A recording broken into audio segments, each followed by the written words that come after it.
옛적 조선 한양북촌에는 이름 높은 윤씨 가문이 있었습니다. 사대부가의 교수로 태어난 윤소월은 아버지 윤명한의 사랑을 듬뿍 받으며 자랐지요. 가을 15야 보름달이 뜬 밤에 태어났다 하여 소월이란 이름을 얻었다 합니다. 소월아, 너는 이 가문의 꽃이니라. 아버지 윤명한은 딸을 볼 때마다 이렇게 말하곤 했습니다. 하지만 세상 일이란 예측하기 어려운 법입니다. 누구나 부러워하던 행복한 날들은 한순간에 무너져 내렸습니다. 윤소월의 혼례를 앞둔 바로 그날, 가문에 큰 변고가 일어났지요. 반역이다. 윤명한의 가문을 모조리 잡아들이라. 밤중에 들이닥친 관군들은 윤씨 가문 사람들을 하나둘 끌어내기 시작했습니다. 혼례를 위해 붉은 비단 치마를 입고 있던 윤소월은 갑작스러운 상황에 얼어붙었지요. 온 집안이 뒤집어지고 비명소리가 끊이지 않았습니다. 아버지 윤명한은 마지막 순간 딸의 손을 꼭 잡았습니다. 소월아, 살아남거라.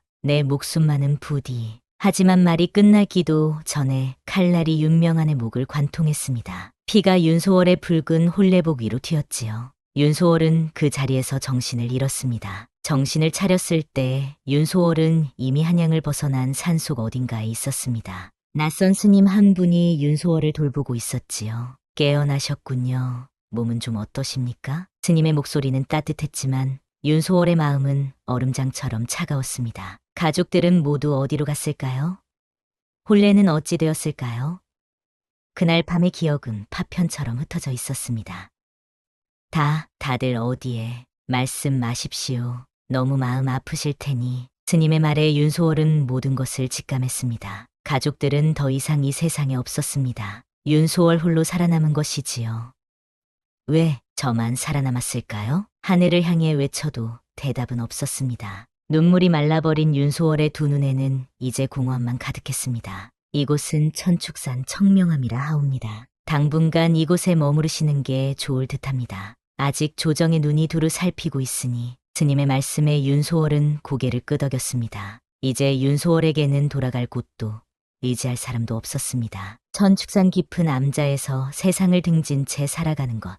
그것만이 윤소월이 할 수 있는 유일한 선택이었습니다. 세상은 윤씨 가문의 몰락에 대해 많은 이야기를 떠들어댔습니다. 어떤 이는 임금께 반기를 들었다 했고 또 어떤 이는 횡재한 재물로 토착 세력을 키우려 했다고도 했습니다. 하지만 진실은 아무도 알지 못했지요. 오직 하늘만이 알고 있었을 뿐입니다. 차갑게 번쩍이는 달빛 아래 윤소월은 자신의 이름도 과거도 모두 지워버리기로 했습니다. 이제 윤소월은 없습니다. 오직 청명함의 한 불쌍한 거처자만이 있을 뿐입니다. 청명함은 인간의 발길이 쉽게 닿지 않는 천축산 깊숙한 곳에 자리했습니다. 높은 소나무와 울창한 잣나무 숲 사이로 난 좁은 오솔길을 한참 올라가야만 볼 수 있는 작은 암자였지요. 봄이면 진달래와 철쭉이 산을 붉게 물들이고 여름이면 짙은 녹음이 저를 감싸 안았습니다. 가을이면 온 산이 불타는 듯 붉게 물들고 겨울이면 하얀 눈이 세상의 더러움을 모두 덮어버렸지요.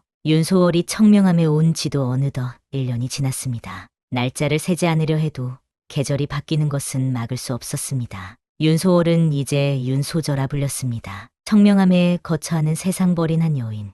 그것이 윤소월의 새로운 정체성이었지요. 윤소저, 오늘은 약초 좀 캐러 가실까요? 눈이 보이지 않는 여인 묘심이 말했습니다. 묘심은 어렸을 때부터 청명함에서 자랐다고 합니다. 태어날 때부터 눈이 보이지 않았지만 오히려 그 덕에 다른 감각이 예민하게 발달했지요. 산속 약초의 위치를 누구보다 잘 알고 사람의 목소리만 들어도 그 사람의 마음 상태를 짐작했습니다. 네, 그러죠. 주지스님께서 몸이 편찮으시니 약초가 더 필요할 테니까요. 윤소월은 나무빗으로 머리를 단정히 빗었습니다. 더 이상 화려한 비녀나 비단 옷은 없었습니다. 소박한 베옷에 단정히 묶은 머리.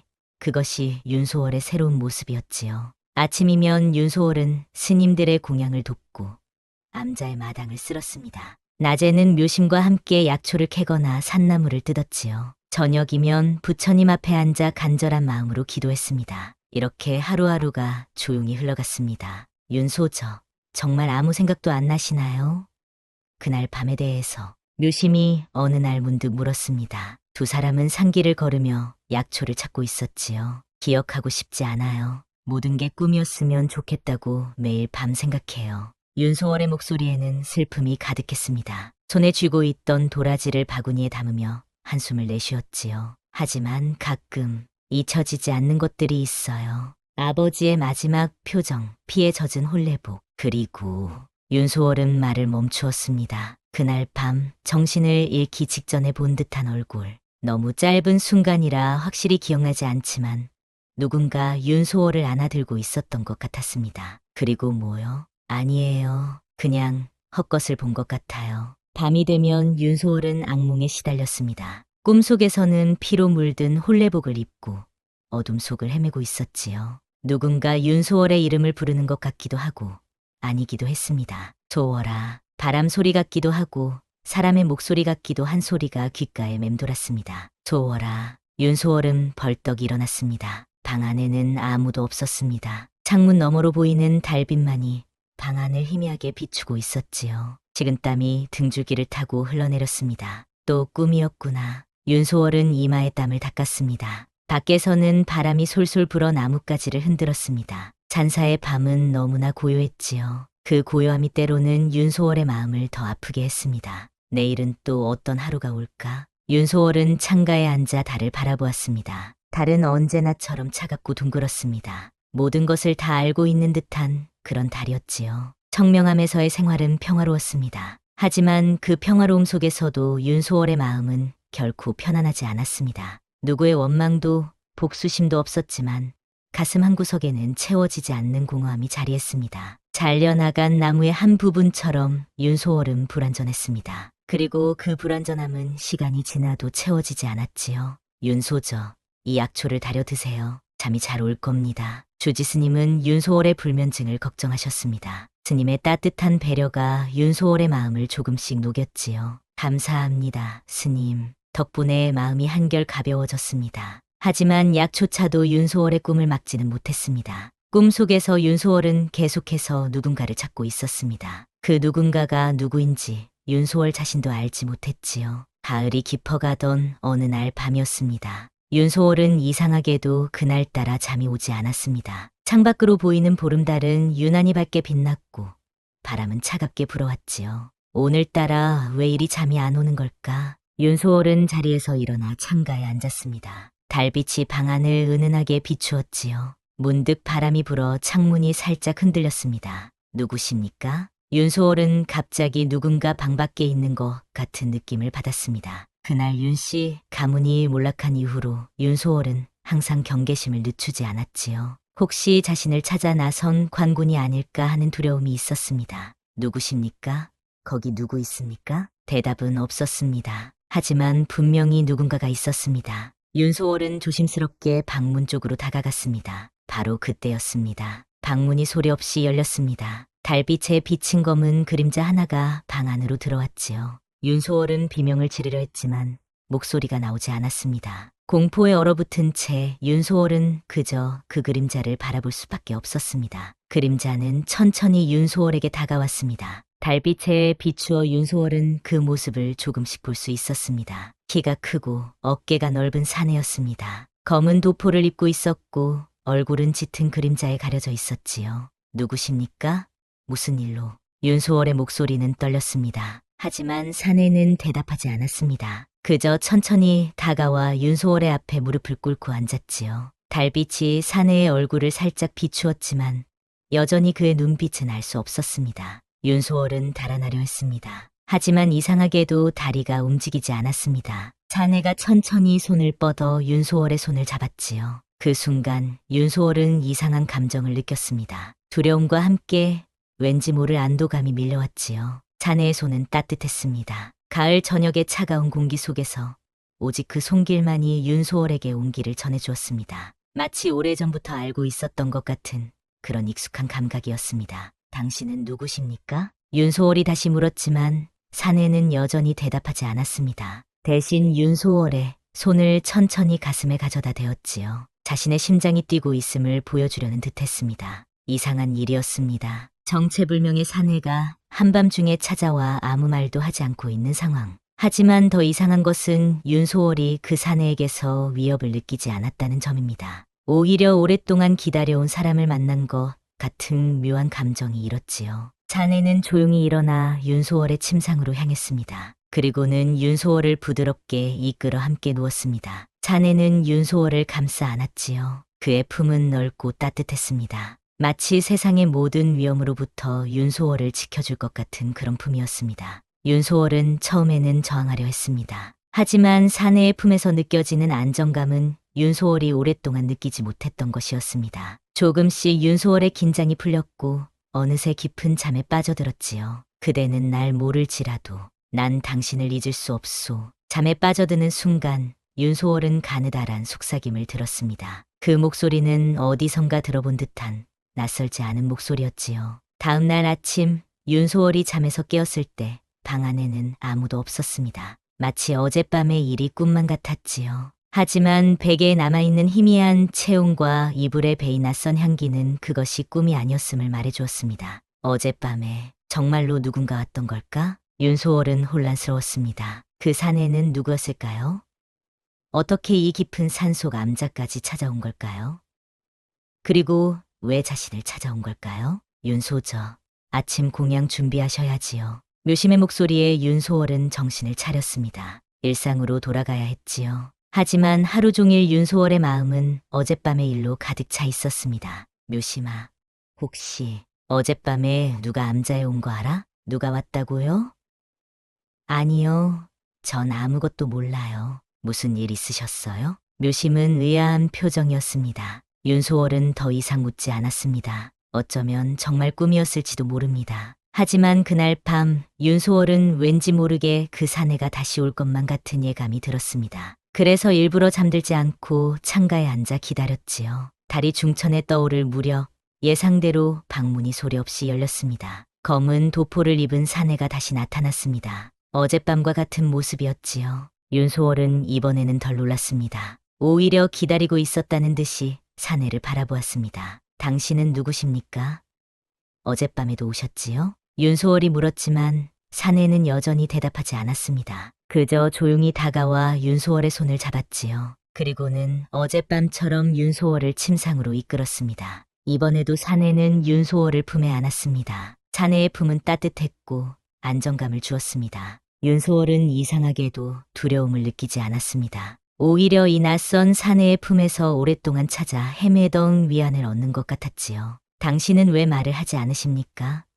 제게 원하는 것이 무엇입니까? 윤소월이 다시 물었지만 사내는 여전히 침묵했습니다. 대신 윤소월의 머리카락을 천천히 쓰다듬었지요. 그 손길은 마치 봄바람이 상기를 쓰다듬는 것처럼 부드러웠습니다. 이렇게 밤마다 사내는 찾아왔고 윤소월은 점점 그 방문에 익숙해졌습니다. 낮에는 평소와 같이 암자의 일을 도왔고 밤이면 그 사내를 기다렸지요. 사내는 결코 말을 하지 않았지만 윤소월은 그의 존재만으로도 이상한 위안을 얻었습니다. 그대는 날 모를지라도 난 당신을 잊을 수 없소. 매일 밤 윤소월이 잠에 빠져들 때마다 들리는 속삭임. 그 목소리는 점점 더 선명하게 들려왔습니다. 어디선가 들어본 목소리 같기도 했지만 윤소월은 기억해낼 수 없었습니다. 어느 날 윤소월은 용기를 내어 사내의 얼굴을 보려 했습니다. 방 안의 등불을 켜려 했지요. 하지만 사내는 부드럽게 윤소월의 손을 잡고 막았습니다. 아직은 때가 아니라는 듯이 윤소월을 다시 품에 안았지요. 대체 당신은 누구시길래 저에게 이런 마음을 품게 하나요? 윤소월의 마음에는 조금씩 변화가 생기고 있었습니다. 처음에는 두려움과 경계심이었지만 이제는 그 사내가 오지 않는 밤이면 오히려 서운함을 느꼈습니다. 그리고 차츰 그 감정은 더 깊은 무언가로 변해갔지요. 사내는 결코 윤소월에게 해를 끼치지 않았습니다. 그저 품에 안아 따뜻함을 나누고 윤소월이 편안히 잠들 수 있게 해줄 뿐이었지요. 그리고 매일 밤 윤소월이 잠에 빠져들 무렵 속삭이는 그 한마디. 그대는 날 모를지라도 난 당신을 잊을 수 없소. 윤소저, 요즘 왠지 달라 보이시네요. 어느 날 아침 묘심이 윤소월에게 말했습니다. 두 사람은 암자 마당에서 빨래를 널고 있었지요. 뭐가 다르다는 거야? 글쎄요. 얼굴에 생기가 돌고 걸음걸이도 가벼워진 것 같아요. 마치 봄날의 꽃처럼 피어나는 느낌이랄까. 묘심의 말에 윤소월은 살짝 얼굴이 붉어졌습니다. 매일 밤 찾아오는 사내 때문일까요? 윤소월 자신도 알 수 없는 변화가 일어나고 있었습니다. 그냥 날씨가 좋아서 그런가 봐. 윤소월은 얼버무렸습니다. 밤마다 찾아오는 사내에 대해서는 아무에게도 말하지 않았지요. 그것은 윤소월만의 비밀이었습니다. 하지만 묘심은 눈이 보이지 않아도 다른 감각이 예민했습니다. 그날 오후 묘심은 윤소월을 찾아왔지요. 윤소저, 한 가지 물어봐도 될까요? 뭔데?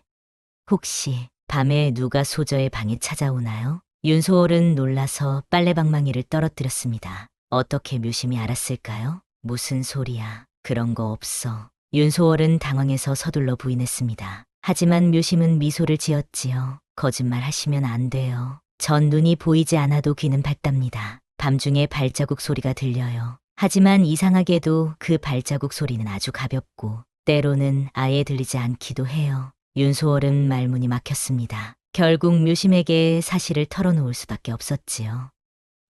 그래, 매일 밤 한 사내가 찾아와. 하지만 그 사람은 결코 말을 하지 않아. 그냥 내 곁에 누워 나를 안아줄 뿐이야. 소저, 그건 위험한 일이에요. 그 사내가 누군지도 모르면서 묘심의 얼굴에는 걱정이 가득했습니다. 윤소월은 고개를 저었지요. 괜찮아, 묘심아. 그 사람은 나를 해치지 않아. 오히려 내가 평온함을 느껴. 하지만 소저, 묘심은 뭔가 더 말하려 했지만 망설였습니다. 그러다 결국 입을 열었지요. 마님, 그 산에 숨소리가 없습니다. 사람이 아닙니다. 윤소월은 흠칫 놀랐습니다. 묘심의 말이 무슨 뜻인지 바로 이해하지 못했지요. 무슨 소리야? 묘심아? 사람이 아니라니. 제가 밤에 소저의 방 근처를 지날 때가 있어요. 두 사람의 기척은 느껴지는데 숨소리는 소저 것만 들려요. 다른 하나는 숨을 쉬지 않아요. 묘심의 말에 윤소월은 등골이 서늘해졌습니다. 숨을 쉬지 않는다면 그 사내는 대체 누구란 말인가요? 혹시 소저가 부정하시겠지만 이곳 산속에는 이런저런 이야기가 많답니다. 이룰 수 없는 사랑에 맺힌 원혼이 산 사람을 찾아온다든지 한이 맺혀 떠나지 못하는 홀령이 있다든지. 윤소월은 멍하니 묘심의 말을 들었습니다. 매일 밤 찾아오는 그 사내가 홀령이라고. 그런 말도 안 되는 일이 어떻게 가능할까요? 묘심아, 그건 말도 안 돼. 그 사람은 분명 살아있어. 따뜻한 체온도 있고. 하지만 윤소월의 마음속에는 작은 의심이 생겨났습니다. 말을 하지 않는 이유, 얼굴을 보여주지 않는 이유, 밤에만 찾아오는 이유, 그리고 잠에 빠져들 때마다 들리는 그 속삭임. 그대는 날 모를지라도 난 당신을 잊을 수 없소. 그날 밤 윤소월은 평소보다 더 긴장한 채 사내를 기다렸습니다. 과연 묘심의 말처럼 그 사내는 홀령일까요? 아니면 그저 묘심의 상상일 뿐일까요? 달이 떠오를 무렵 예상대로 방문이 열렸습니다. 검은 도포를 입은 사내가 들어왔지요. 윤소월은 평소와 달리 침상에서 일어나지 않았습니다. 그저 사내를 바라볼 뿐이었지요. 사내는 천천히 윤소월에게 다가왔습니다. 윤소월의 옆에 앉아 손을 잡으려 했지만 윤소월은 손을 뺐습니다. 당신 정말 사람이 맞습니까? 윤소월이 떨리는 목소리로 물었습니다. 사내는 잠시 멈칫했지만 대답하지 않았습니다. 대신 다시 윤소월의 손을 잡으려 했지요. 대답해 주세요. 당신은 누구십니까?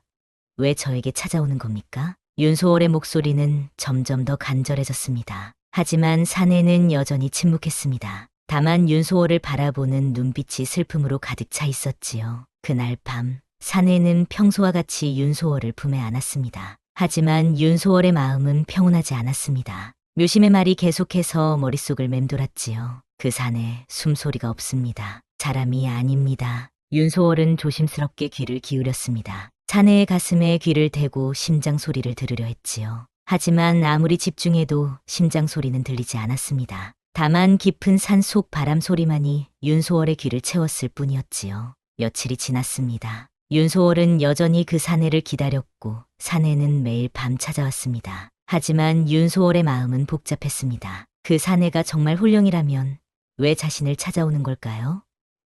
무슨 연유로 이런 이상한 인연이 맺어진 걸까요? 윤소저, 그래도 소저께서 편안해하시니 다행입니다만 묘심은 윤소월을 걱정했습니다. 하지만 더 이상 그 사내에 대해 묻지는 않았지요. 그것은 윤소월 스스로 풀어가야 할 문제였습니다. 날이 점점 추워졌습니다. 산속 암자는 더욱 쓸쓸해졌지요. 하지만 윤소월의 마음 한구석에는 작은 온기가 자라나고 있었습니다. 당신이 누구든지 간에 이젠 당신이 없으면 안 될 것 같아요. 어느 날 밤 윤소월은 사내에게 속삭였습니다. 사내는 여전히 말없이 윤소월을 안아주었지요. 하지만 그 품은 더욱 따뜻하게 느껴졌습니다. 윤소월은 점점 더 그 사내에게 마음을 열었습니다. 낮에는 암자의 일을 하며 밤이 오기를 기다렸고 밤이면 사내의 품에 안겨 평온함을 느꼈지요. 가끔은 사내의 얼굴을 보고 싶다는 생각도 들었지만 윤소월은 더 이상 서두르지 않기로 했습니다. 때가 되면 모든 것이 밝혀질 테니까요. 어느 날 밤 윤소월은 용기를 내어 사내의 손을 잡고 자신의 얼굴을 쓰다듬게 했습니다. 사내의 손길은 버들가지처럼 부드러웠지요. 윤소월은 그 손길에 자신의 얼굴을 맡겼습니다. 사내의 손이 윤소월의 입술에 닿았을 때 윤소월은 그 손에 가볍게 입맞춤을 했습니다. 그것은 윤소월의 첫 입맞춤이었지요. 사내는 잠시 움직임을 멈추었다가 천천히 윤소월을 더 가까이 끌어안았습니다. 그날 밤 두 사람 사이에는 무언가가 변했습니다. 단순한 위로와 편안함을 넘어선 더 깊은 감정이 피어난 것이지요. 윤소월은 사내의 품 안에서 가슴 속 깊은 곳에서 우러나오는 따스함을 느꼈습니다. 마치 오랫동안 얼어붙었던 호수가 봄날의 햇살에 녹아내리듯 윤소월의 마음도 서서히 녹아내렸지요. 당신이 누구신지, 어떤 사연이 있는지 알고 싶어요. 하지만 지금은 그것보다 당신이 내 곁에 있다는 사실만으로도 충분해요. 윤소월의 속삭임에 사내는 대답 대신 윤소월의 머리카락을 쓰다듬었습니다. 그의 손길은 밤안개처럼 부드럽고 깊었지요. 윤소월은 그 손길에 기대어 눈을 감았습니다. 날이 지날수록 두 사람의 관계는 더욱 깊어졌습니다. 때로는 달빛 아래에서 사내가 윤소월의 얼굴을 조심스럽게 어루만지고 윤소월은 그의 손길에 자신을 맡겼지요. 사내의 입술이 윤소월의 이마에 닿을 때면 마치 봄날에 꽃이 피 내려앉는 듯한 부드러움이 느껴졌습니다. 어느 날 밤 윤소월과 사내는 더욱 가까워졌습니다. 달빛이 은은하게 비추는 방 안에서 두 사람은 서로를 향한 마음을 온전히 나누었지요. 사내의 품은 넓은 바다 같았고 윤소월은 그 바다에 기꺼이 몸을 맡겼습니다. 두 영혼이 하나가 되는 순간 방 안에는 오직 숨결과 속삭임만이 가득했습니다. 당신의 마음이 내게 스며들어요. 마치 봄비가 메마른 땅에 스며드는 것처럼. 윤소월의 속삭임에 사내는 더욱 깊이 윤소월을 품에 안았습니다. 그들의 사랑은 달빛처럼 은은하게 그러나 깊고 강렬하게 피어났지요. 하지만 그런 달콤한 시간 속에서도 윤소월의 마음 한구석에는 작은 의문이 자리했습니다. 이 사내는 정말 누구인가? 왜 자신을 찾아온 것일까? 그리고 왜 말을 하지 않는 걸까? 언젠가는 당신의 얼굴을 보고 싶어요. 당신의 목소리를 듣고 싶어요. 당신이 누구신지 알고 싶어요. 윤소월은 사내의 가슴에 귀를 대고 속삭였습니다. 하지만 여전히 심장 소리는 들리지 않았지요. 단지 깊고 고요한 침묵만이 느껴질 뿐이었습니다. 암자의 일상은 계속되었습니다. 윤소월은 낮에는 평소와 같이 일을 도왔고 밤이면 사내를 기다렸지요. 하지만 이제 윤소월의 눈빛은 달라졌습니다. 그 눈빛에는 생기와 기다림, 그리고 깊은 애정이 담겨 있었지요. 윤소저, 정말 많이 달라지셨어요. 마치 다른 사람처럼 느껴져요. 묘심이 어느 날 말했습니다. 윤소월은 미소를 지었지요. 그런가? 나도 모르게 변했나 보네. 네, 예전에는 마치 얼어붙은 연못 같았는데 이제는 봄날에 시냇물처럼 느껴져요. 흐르는 물소리가 들리는 것 같아요. 묘심의 말에 윤소월은 얼굴을 붉혔습니다. 정말 자신이 그렇게 변했을까요? 아마도 그럴 것입니다. 매일 밤 사내와 나누는 시간이 윤소월을 조금씩 변화시키고 있었으니까요. 묘심아, 혹시 누군가를 사랑해 본 적 있니? 윤소월이 문득 물었습니다. 묘심은 잠시 생각하더니 고개를 저었지요. 아니요. 저는 어릴 때부터 이 암자에서만 살았으니까요. 하지만 책에서 읽었어요. 사랑은 마치 봄비 같다고. 조용히 내리지만 모든 것을 적시고 새 생명을 피어나게 한다고요. 윤소월은 묘심의 말에 고개를 끄덕였습니다. 그렇습니다. 사랑은 정말 봄비 같은 것이었지요. 윤소월의 메마른 마음에 내린 봄비. 그것이 바로 그 사내였습니다. 묘심아, 그 사람이 정말 사람이 아니라면 어떨까? 윤소월이 조심스럽게 물었습니다. 묘심은 잠시 생각하더니 대답했지요. 중요한 건 그게 아닐 거예요. 소저의 마음이 행복하다면 그분이 누구든 어떤 존재든 상관없지 않을까요? 윤소월은 묘심의 말에 다시 한번 생각에 잠겼습니다. 맞습니다. 그 사내가 누구든 어떤 존재든 지금 윤소월에게는 그가 주는 행복과 위안이 중요했습니다. 그것만으로도 충분했지요. 가을이 깊어가고 겨울이 다가오던 어느 날 밤이었습니다. 그날따라 달빛이 유난히 밝았고 바람은 차갑게 불어왔지요. 윤소월은 평소와 같이 사내를 기다리고 있었습니다. 방문이 열리고 사내가 들어왔습니다. 하지만 그날은 뭔가 달랐습니다. 사내의 모습에서 깊은 슬픔이 느껴졌지요. 윤소월은 직감적으로 알았습니다. 오늘 밤은 평소와 다른 밤이 될 것이라고. 사내는 천천히 윤소월에게 다가왔습니다. 평소와 달리 윤소월을 바로 앉지 않고 잠시 거리를 두고 서 있었지요. 달빛이 사내의 어깨를 비추었습니다. 그 어깨는 약간 떨리고 있었습니다. 무슨 일 있으신가요? 윤소월이 조심스럽게 물었습니다. 사내는 천천히 고개를 들었지만 여전히 얼굴은 그림자에 가려져 있었지요. 몇 달 동안 이어진 이 이상한 관계에서 윤소월은 점점 더 궁금증이 커져갔습니다. 이 사내는 대체 누구인가? 왜 자신을 찾아오는 걸까? 그리고 왜 항상 침묵할 뿐인가? 이제 제발 당신이 누군지 알려주세요. 윤소월은 더 이상 참지 못하고 말했습니다. 그동안 쌓아온 감정과 궁금증이 한꺼번에 쏟아져 나왔지요. 당신을 사랑하게 됐어요. 하지만 당신이 누군지도 모른 채 사랑한다는 건 너무 고통스러워요. 제발 당신의 모습을 보여주세요. 당신의 목소리를 들려주세요. 윤소월의 간절한 부탁에 사내는 잠시 움직이지 않았습니다. 그러다가 천천히 손을 들어 자신의 도포를 벗기 시작했지요. 달빛이 점점 그의 모습을 비추기 시작했습니다. 사내는 매우 젊었습니다. 아마도 25 정도 되었을까요?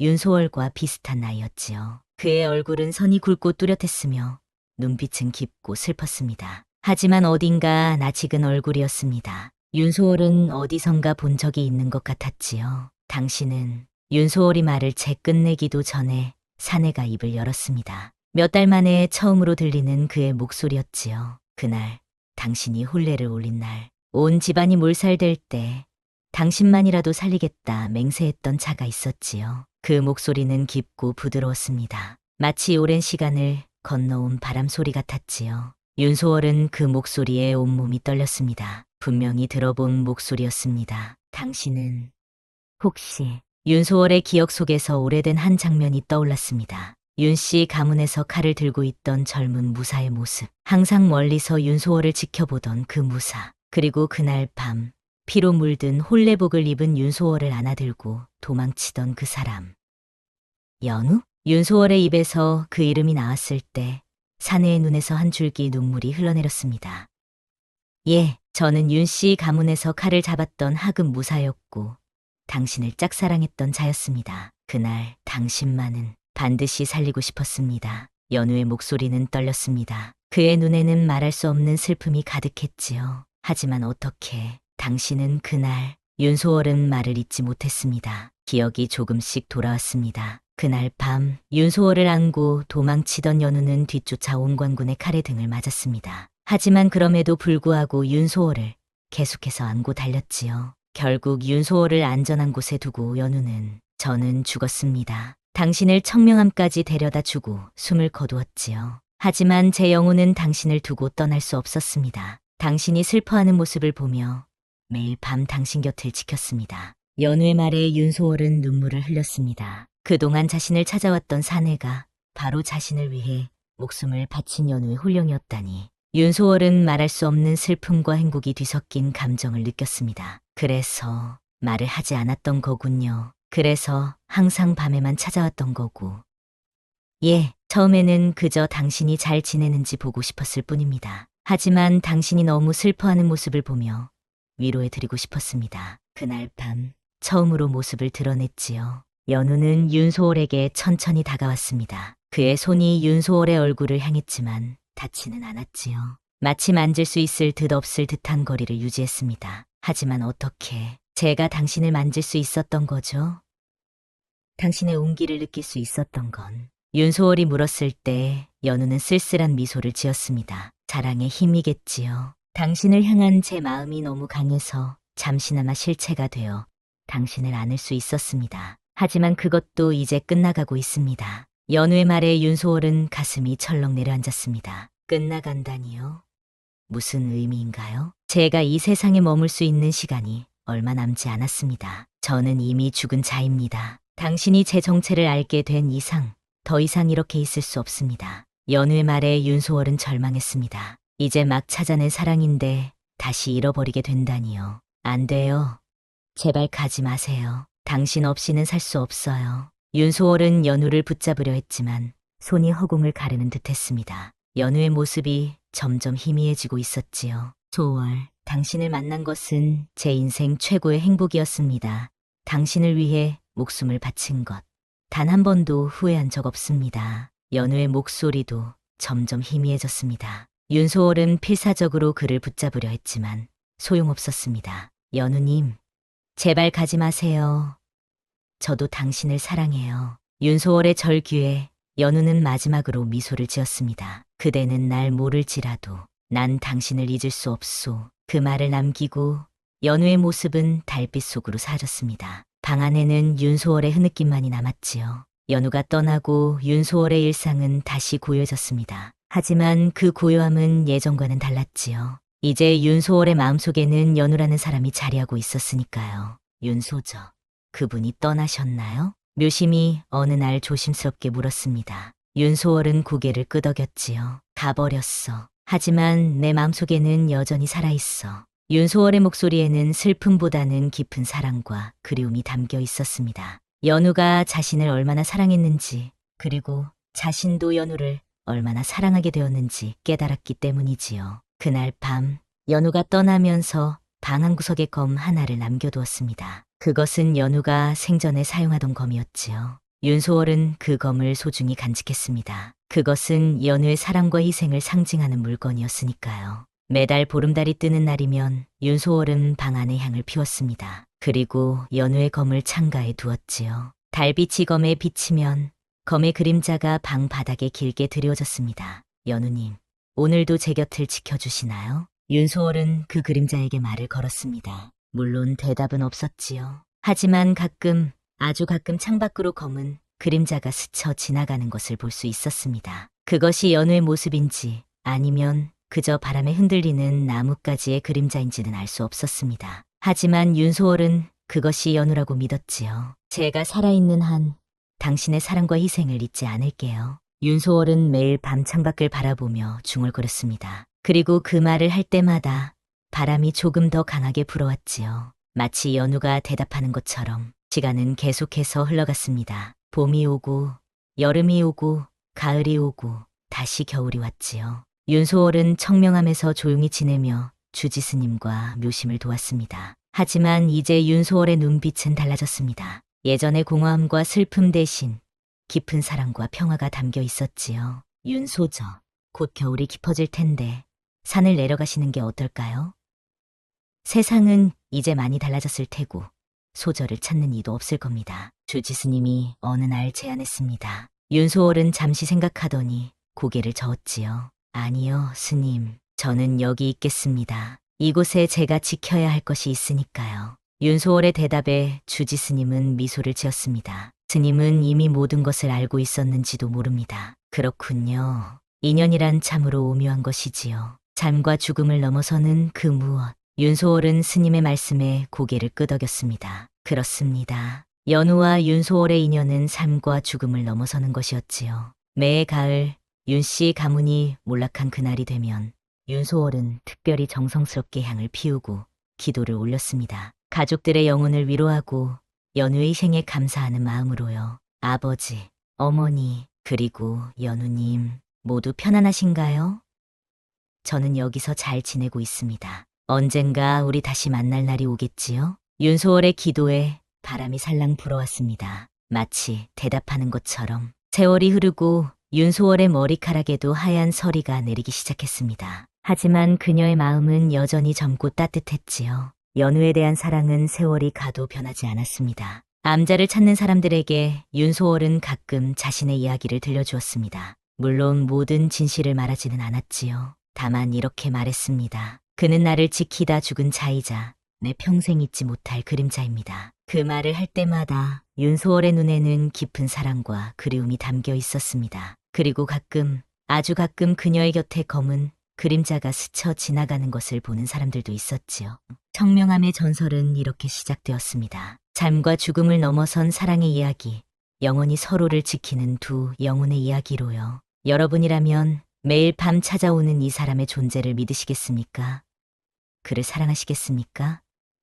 댓글로 여러분의 마음을 들려주세요. 구독과 좋아요는 더 많은 이야기를 전해드리는 큰 힘이 됩니다. 달빛이 비추는 밤, 창가에 홀로 앉아 있다면 혹시 창밖으로 스쳐 지나가는 그림자를 보게 될지도 모릅니다. 그것은 사랑하는 이를 지키기 위해 영원히 머무르기로 한 누군가의 모습일지도 모르지요. 달빛 속에 피는 그림자, 그 영원한 사랑의 이야기를 기억해 주세요. 다음 이야기에서 또 만나 뵙겠습니다.